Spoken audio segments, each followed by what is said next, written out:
What's going on, everybody? Welcome to Brutal Planet Comics. I'm your host, Trey the Brute Daniels.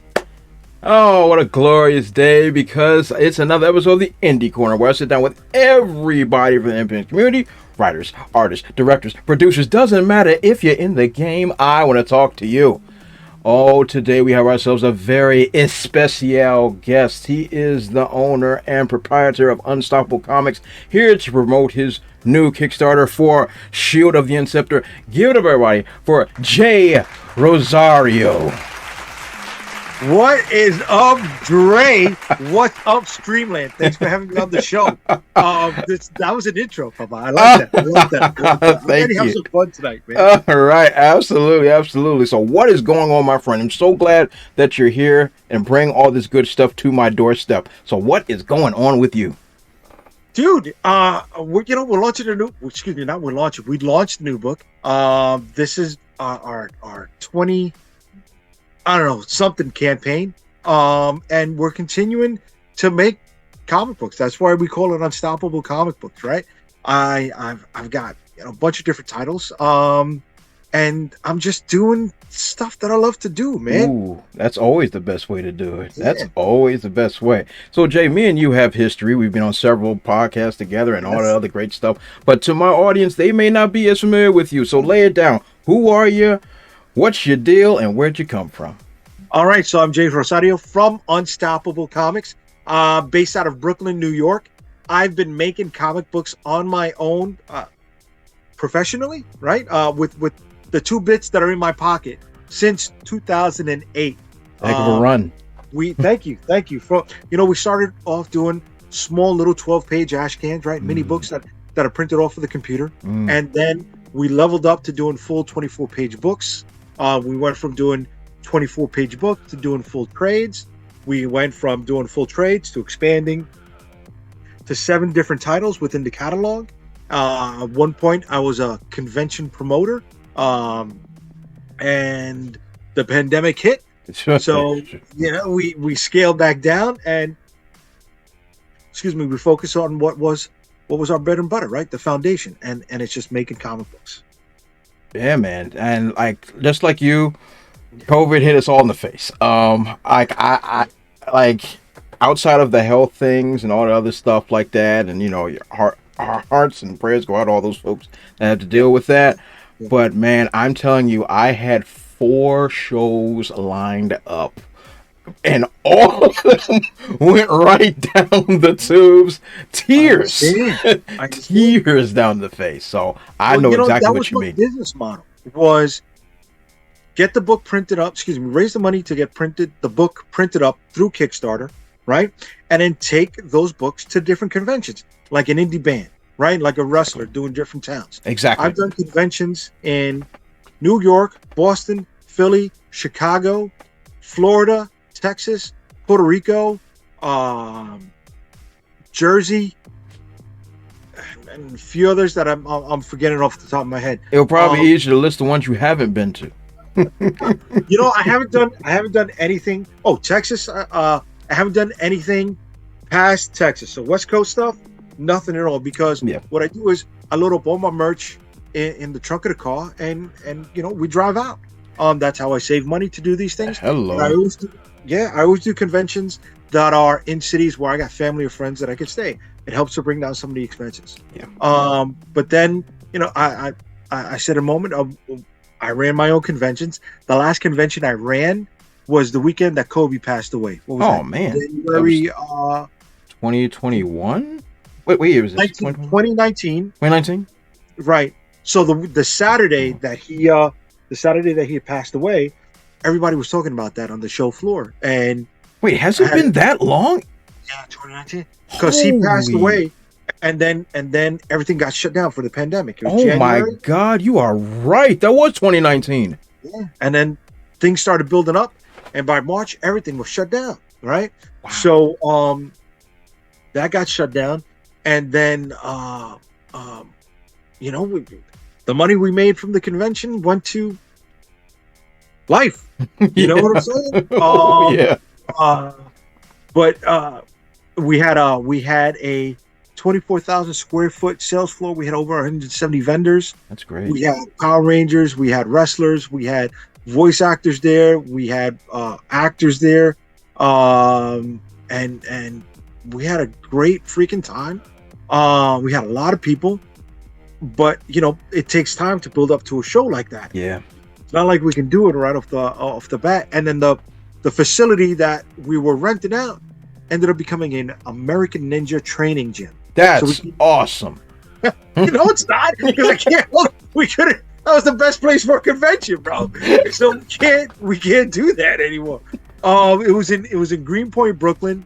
It was a few blocks from the J train, a few blocks from the G train. If anybody's familiar with that area, the Polish section, the Polish Spanish section of Brooklyn, and it's someplace we can't hold our conventions no more. And everybody else, prices went up on everything.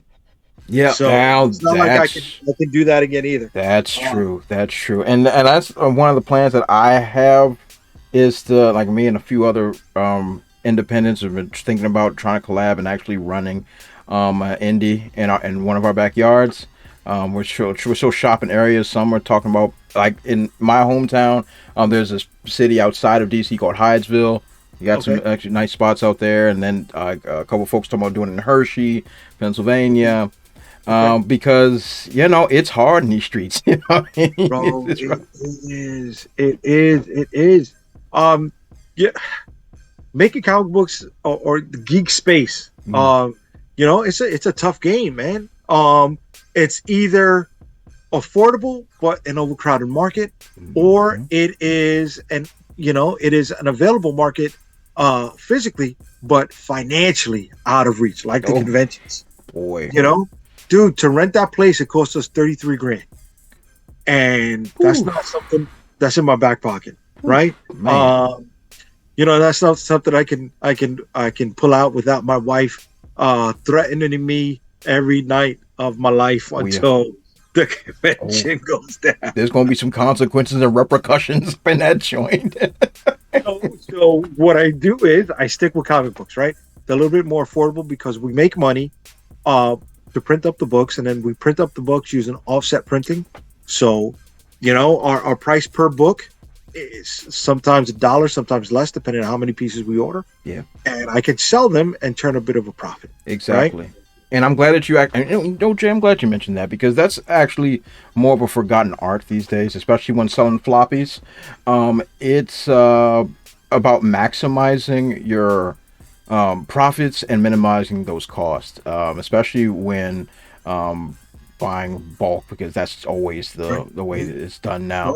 I've always thought, because same when I used to be in the floppy game before I started doing the graphic novels, I was like, hey, if I can spend $1.19, if I can spend $1.19 and sell my book for $5, that is a nice fat margin that I can. That's almost a 400% profit margin. Exactly. Right? And what you're doing is, I like to say this, because I'm not trying to shut anybody down who does print on demand. There's still some things I do in print on demand, right? Or special premium covers, stuff like that. But offset printing, for me, the difference between offset printing and print on demand is offset printing is something that you're investing in your long-term growth of your publishing journey, right? And print on demand is your short-term capital gains, right? Yes. Absolutely. Like you're doing print on demand, right? And then you're shipping out the book.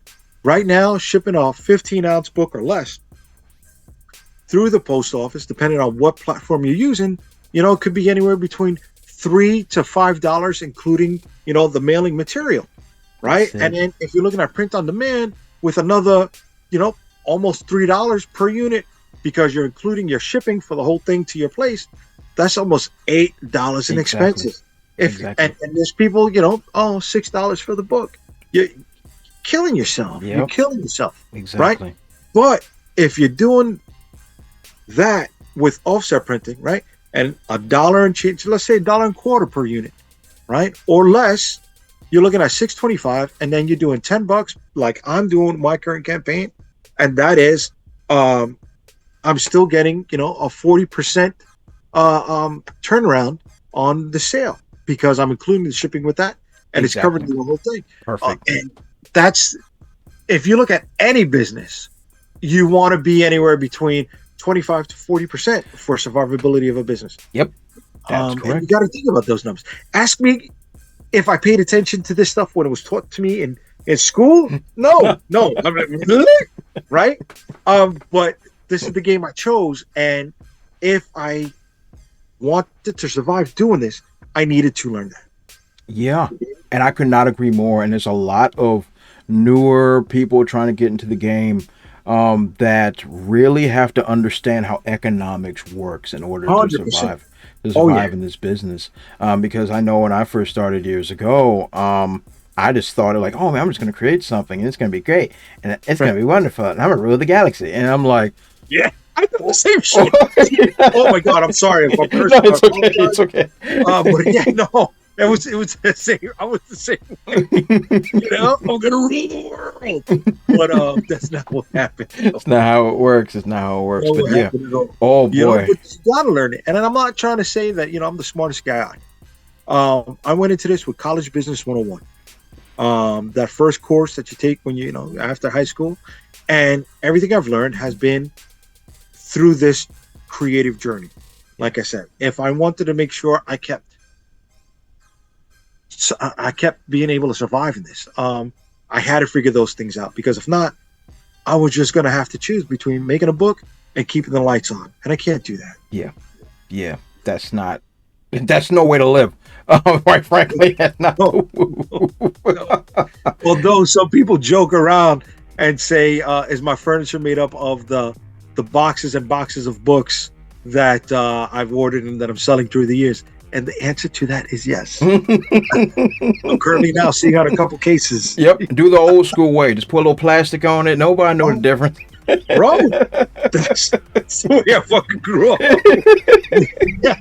You don't know if you're going to move this month or next year. It is. Just keep all the boxes underneath the mattress. So that way, if you got to go, It's easy to get out of here. Easy to roll. But Jay, thank you for sharing that experience with me and all that wonderful, great stuff and your life experience. That is tremendous. But we're, as much as we love talking about the past, we're here to talk about the present, baby. And presently, we have ourselves a Kickstarter for Shield of the Interceptor. And we got a little audio video montage for you all. I'm going to drop it right now.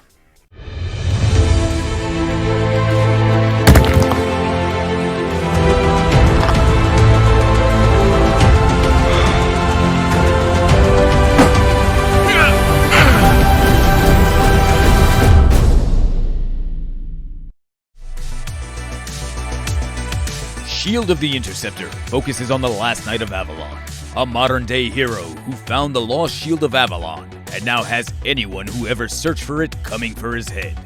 We're looking to raise the money to print up the first issue, which is complete, set, and ready to send to the printer. You can still pick up the first 4 issues and other key moments in this extraordinary story. Just follow the details below, and thank you for supporting this unstoppable project. All right, well, that was a heck of a vid, so I know I'm fired up and ready to roll. So let's break down this Kickstarter we got in front of us. And right now, you're doing gangbusters right now. Right now, you had a goal of 800. You're already at 1466. You got 49 backers, and at the point of this recording, you got 19 days to go. You're absolutely slaying it. So before we even get into all the great perks, how are you finding this kind of success? You know, okay. Yeah, my wife is always getting into my head because you want to do well, right? Yeah. I don't want to say I'm being greedy, but I want to be able to cover all the expenses. Right? I hear that. Sometimes you got to get on base first, right? So that was why we had the lower stretch goal. Kickstarter used to tell you when you first started with this thing was whatever you need to complete your funding, cut it in half, right? Because at least you get some of the money as opposed to none of the money if you don't fund. So that's how I still go about these things, right? You know, I still need a certain amount to make sure that all of our expenses are covered, but we had to make sure we get on base first. Absolutely. Right? And, you know, we're on base. We're doing well. we've unlocked 2 stretch goals at this point, right? And we're not filling this campaign with a lot of all the shiny bits and baubles that go into campaigns. I'm not saying that I've never done that before.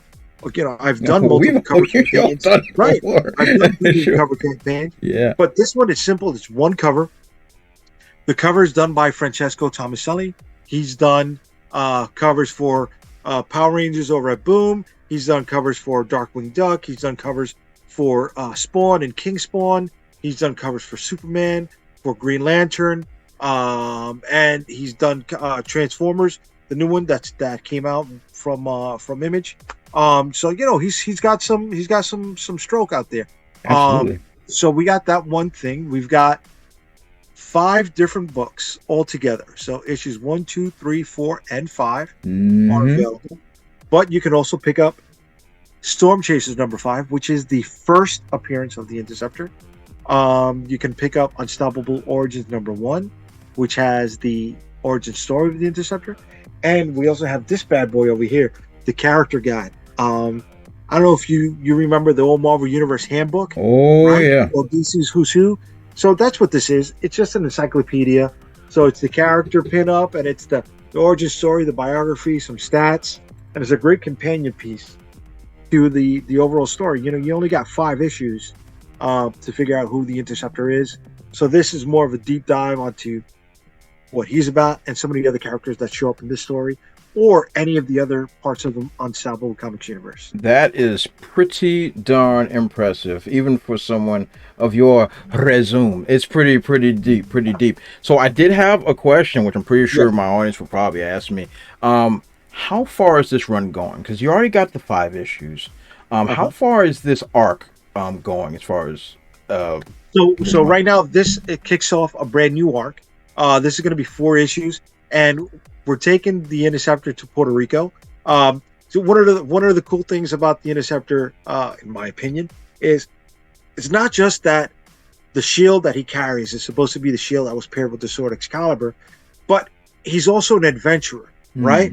And one of the things that is his main focus is trying to keep these mythological relics, these things that are combined mythologies, out of the hands of one of the main bad guys in the story. So this is something that takes him around the world, and it takes him into other mythologies. I loved mythology growing up, right? I loved reading Thor. I loved reading about Hercules, especially when it was in comic books. Yeah. Well, being a kid who was Puerto Rican, I didn't see that reflected, right? Yeah. And it wasn't until I went into college that I even found out that Puerto Rico had, or the Caribbean had the Taino Indian mythology was out there, and that's one of the things that always stuck with me. So I'm trying to incorporate some of that into this story arc, right? And I'm taking artistic license and melding, Avalonian mythology with my take on some of the Taino mythology. That is fascinating. And- Now that is unique. Okay. That's something that I've never heard. I mean, I've heard of the mythologies before, but I've never heard of anyone actually trying to blend it with their own take. Now, this to me is very, very fresh and very, very new. Thank you, but it's been done out there. I'm not original at all. I am somebody who sees what's been done on the big screen and tries to take that concept and use it in my own ways, right? Yeah. Did you watch the Watchmen TV series? Yes, I did. Okay. Yes. All right. Now, do you remember that very first episode? They brought the unfortunate massacre in Tulsa into the greater space, into geekdom, right? Yes, they did. Into popular culture. They found a way to take that horrific moment and use it by taking some artistic license, right? Yes, they did. Absolutely. I look at it as a way of backdooring history to people who never thought they would understand it, or never thought they'd hear about it, never even knew it existed, and putting it right in their face, right? So what I'm taking here is a superhero story, and I'm backdooring Taino Indian mythology, which was never taught in school, right, into the greater geek space out there. And for me, being somebody of Puerto Puerto Rican descent, knowing that I have an ability to do that makes me feel like I'm doing something worthwhile at the same time of That's fair. telling a story of people who are, knuckling up, Yeah, exactly. And Jay, I can appreciate that because it doesn't like, and for me personally, you're able to actually blend your own personal experience and your own culture into your work without it being ham-fisted, heavy-handed, or some other nonsense. And like, I really do appreciate that personally, because it's very easy to take with something from our culture, something that we experienced, went through when we're at a certain point or in our history, and ham-fist it, like, this is why, you know what I mean? And then we lose track of what makes it fun. We lose track of that. Yeah, but to see how you've done that, it's harder to sell, nice. Right? And it's like, if I were to tell people that the pitch is, we're going to Puerto Rico and we're bringing that Taino Indian mythology into our story. It's not a selling point, unfortunately. Yeah. Right? But I got people buying books in Japan. I got people buying books in the UK. I got people buying books in Canada. I got people buying books in the Philippines. Right? And it's like, I have an ability now to reach them and teach them or show them, introduce them to a little bit of my history. Yeah. Right? So they may not have outright bought it, but now they're buying the superhero action adventure and they're getting a little bit of mythology, a little bit of history, a different take on something else that's out there. Yeah. So when people want to know, what are you bringing that's new to this? All right, it's more than just my take, right? It's more than just my perception. It's a little bit of what I feel is also missing out there. So it's not just in this arc, right? Here we're going to go to Puerto Rico. Future arcs, he's going to different places, right? So I'd like to use that whole Indiana Jones concept where it's one movie, but there's 4 or 5 different locations that he hits in the one movie. So that's something I want to bring into this as well. I want to have fun telling these books, man. It's not just about knuckling up. Yeah. And how can I take that and inject, more specifically, some of the elements of those cultures of these places that he's visiting into the overall storyline. And I think that's tremendous. And I think, this is, I'm a sucker for master classes of writing. So this is spot on. And I wouldn't expect anything less from you. All right. So I wouldn't expect anything less from you, Jay. There's no master class writing in this, right? No, but check this out. But think about what you are able to construct in this. You're able to construct a story that is not only in the superhero genre, not in the action adventure genre, not only just in the historical genre, but also into the archaeological and adventure, all in one clean sweep. That's not incidental contact. That has to be crafted. I've seen Jay. We've been around a long time, and we've seen some mess out here. Okay, we've seen some things. Yeah. But you're able to actually take all of these different genres and seamlessly blend them together into one cohesive story that is universally liked by multiple people from different walks of life. That is a masterclass of writing. I've got no shame in gushing. I'm a fan. I don't give a crap. You're making me blush. I don't give. Feel good at the same time. I don't give a toss. I am a fan. So I appreciate that. So seeing this, as someone that's I'm not Shakespeare, but somebody that makes it his business to write high quality things and making sure that it's high quality stuff. I can see it with my own 2 peepers of when it's being done in front of me. And without question, Jay, you're one of the best in the game. All right, stop. It's reality. Stop. You make it. I'm a journalist, but I speak the truth here. I speak the truth. Okay, I do appreciate that. Yeah, but in the back of my head, I'm still a little dude playing with my GI Joes, coming up with, coming up with stories that try to fit the narrative. So all I ever wanted to do was this, and you've made it. And look, this is something you don't know that I know, Jay. I know that you have been enlisted in multiple comic writing seminars. I know you have. Yeah, I know. Okay? Look, you can play the humble brag if you want. That's cool. But I know. People I've seen things. I've had people sending me emails. I've been in the game for years, and I'm getting emails like, "Hey, we're having Jay Rosario come and give his 101 on comic writing and dipper. I'm sitting there like, get a load of this. So no, I'm like, so yes, I respect your humble brag. I respect it. I appreciate you, Pop. But I do. But the reality of the situation is, you are one of the best in the game. Even those of us that's been around a long time, we still look to your example when you were doing things. We still do. After all these years, we still do. Like, yo, what did Jay do? What did he do with that Les Con? Oh, how is he doing this? How is he pushing that trade paperback? You're a pioneer, whether you like it or not. You're a pioneer. So I'm going to have to ask you to accept it and accept the fact that you're not just the guy in the back of the garage anymore. You're taking the breath out of my chest right now. I'm sorry, but it's true, bro. It's true. And the fact that you're still going strong after all these years, you're already doing well in your campaign, which a whole lot of people are going to continue to support, because God knows I'm going to yell it from the rooftop anyway. So I mean, but you're doing great stuff, and you're bringing high quality content, and everybody and their grandmama can recognize it. So for that, I want to thank you for still bringing such heavy hitting stuff after all these years. So thank you, because it feels good to get recognized. You know what I mean? So many times we're here and we're working on these books, and you know, we're in our own personal bubble.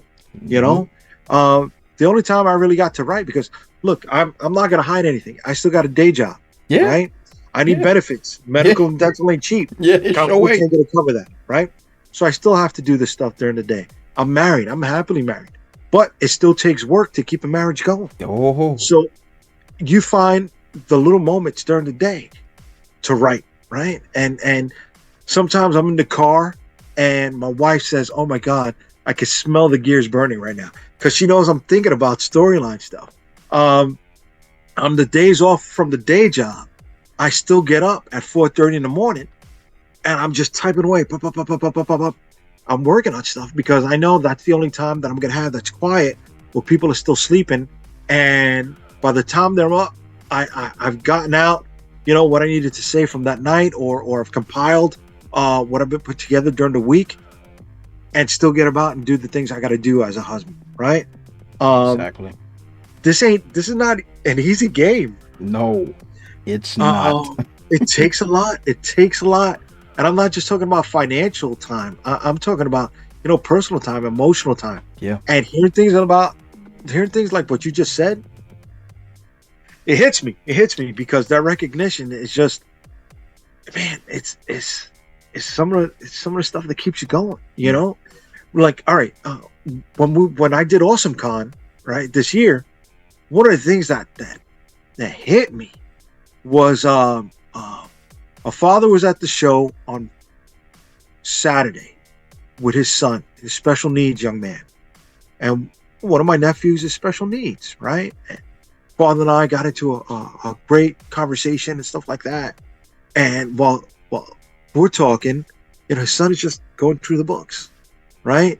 And we're sharing experiences and stuff like that. And his son's going through the books. The next day and Sunday, he came back. And I'm like, oh, and we start talking again. So I asked his son, I'm like, so what's been your favorite part about the show? And he's like, meeting you. And I'm like, you know, and I thought about my nephew. And it's funny because both times this young man was around and his dad, my wife wasn't here. And I wanted her to share that moment with me because she knows how much I love my little man. Yeah. And it just, he said that and it reminded me of that. And, you know, sometimes you hear the lip service and you're like, oh, okay, thank you. But then his father was like, no, man, the books that he bought, you know, he kept reading yours over and over all night. And I was like, that's heavy. You know, dude, and it's those emotional moments that just hit you. Yeah. And that's one of the reasons why I love doing cons. Yeah. Because I said it a moment ago, we're trapped in that bubble. Yeah. So you absolutely. need that communication with people, and having moments like that, meeting you, hearing stuff like that, it was just like, okay, all right, I'm doing something right. Yeah. You know what I mean? Exactly. I'm doing something right, and it feels good to hear that. And thank you. Thank you. Oh no, Appreciate Jay, that. no, thank you for keeping this up and keeping us motivated, all of us out there. And also thank you for coming on my show and sharing all having this beautiful work and your beautiful experiences. God knows how long I've wanted to have you on my show, and now it's actually happening. So I'm a very, very proud panda in this moment. I don't care who knows it. Screw y'all. So it's so this has been really, really good and really, really exciting. And I can't wait to see. This was already a huge success already, but I can't wait to see how far this joint's going to go and what else you guys at Unstoppable Comics is going to pull off. Appreciate it, man. I can't wait to show you. Oh, the pleasure is all mine. So, Jay, where can folks find you at? All right, so you want to go to unstoppablecomics.com. That's our house, right? So you can find all of our social media links at that website. Our Facebook, Twitter. I still call it Twitter. Instagram, YouTube, all of that stuff. You go to unstoppablecomics.com and you'll find that there first. But for the next, well, until the Saturday before the Super Bowl, you can find Shield of the Interceptor on Kickstarter. And you can pick that up and almost every other issue that has come out for Shield of the Interceptor, and a hell of a lot of other books that are in our catalog. That is tremendous. That is tremendous. I'm going to leave all those great links in the description section below. Jay, from the bottom of my cold, dark heart, thank you so much for making the time and come and share all this great stuff with me. Thank you, Dre. I appreciate the time, brother. Absolutely. So, oh boy, oh boy, oh boy. So you all know that is Jay Rosario. And who am I? I'm Dre, the Brute Dance. Follow me on my dope social media platforms at the Brute00 on Facebook, Twitter, Instagram, and if I feel like being silly on TikTok, it will be right under my face. It's not there yet, but it will be. And this has been Indie Corner. You all have been fantastic. Do all those great YouTube things, like, comment, subscribe, and share the video. I'll catch you all next time.